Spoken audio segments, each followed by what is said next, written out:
kira megari dokkachi dokkage jwa khidmejut chuandano ekaro jrong jage pole najriro nejiro drechop kanu jmelele nani khidmejut pada eor aro tamak kenang leng choririk kap alat eor aro jmelele meleng armit kenani khidmejut jangan kaciyong kemlele gi jangan darin marung eno keker baji dokkachi dokkage pole neleng melele ko rumlaling ralat armit rein ragalle dokkachi dogin air Rarkanan boy magdi nen kaciyong kemlele gi jangan dan marung ngan rong jage maluge Ewa nani khidmejut melelein chuen man rodame ekari kajor ilo cherbal ilo medo Sanat kamanchuan wan chongok khidmejut nani ne berberion reserval ilo lomedo ilo wago war mogoda ena ke chuj kari chala ba wago war mogoda rechet wago yoboy reptal ekkarangan kanana ni roiro kap mandidio chedwa eboyan ichilok echop kilo gioir wagai echop wan kiri bajek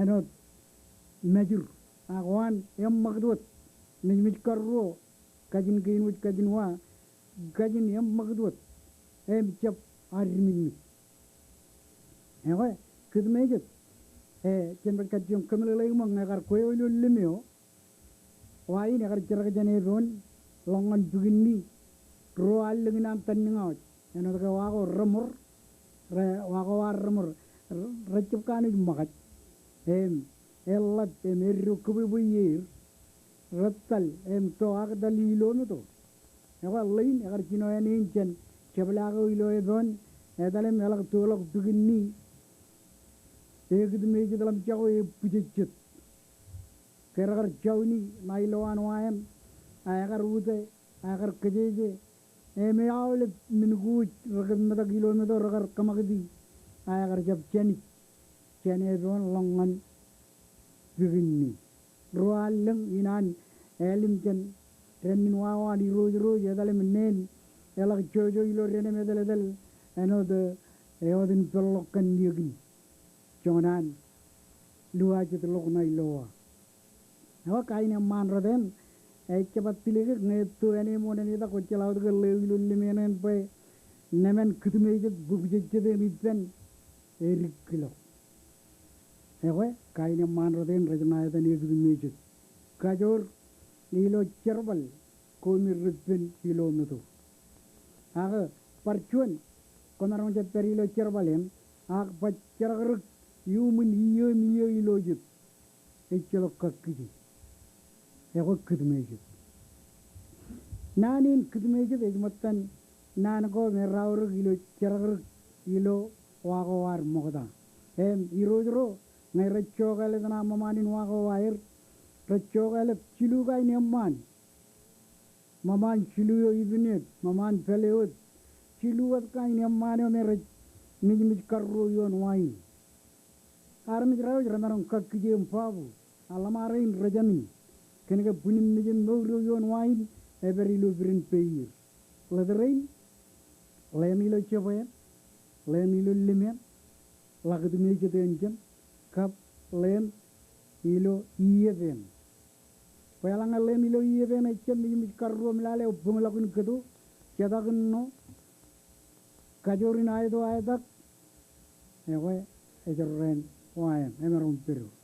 Yalangan lem ilo cepain reila ko tanga chinat na cep ridu kan mijimij karro akan nejek karru mijenoa ewe emeron percurren wayan. Yalangan lem ilo limin eigun ana tagi bawa ko rattal ewe iki tal lal wayan. Kia ba jalan lama ngayor curren na walongan wayan iro irem ne raude kap ribede ranu jan limaran inen kap Chalib juye yon wai rejago. Etake, ewa kenka lamare chilu mere kajbarok bunim mijim mur, ragi gilok kapragar jem mijim karro mijin wa mijik karro. Ken meni liro iro ragan chogale tana manin wago wair ilo point ken chilu. Chuan veran. Kain man ro tana veran. Ewi chagaran elo keron tai bunia na bacharak Cheppejalangiri. Eman Perandrene Marong 1 mile Langkorala Bilonato. Eligi, Ilanchala Kamarmur, Perilonato Ilo Kubula. Kain Carvo, Kudumejit. Chawni Mak, Nai Mananga Mana, Lulimena, Luchapoem, I am in your prayer. Kain Kadilu, Ignum Man. Ignum Man, Chala Kamarmurilonato. Elange ejor children and wall Manuayo. Chuno mani island rear, Chakarong Pajala, Kamarmurilo Medo, Kamarmun Pitbup, Edaleo Laganu, Ede Juan Mercaro Chala Lajuan, Kerarba Lochena Land too long age in the Green Riva Chabri, Quari Laganu Kopugiwan, Katarto Green. Ruro ini ruro nuayo kiye kailung, kayak children like that, Arno kan mili, meto erigi. Ewe, ekar manuayo, ekar children army rui celokon ekar nik mengar dum ereo jenen bunin nuayo.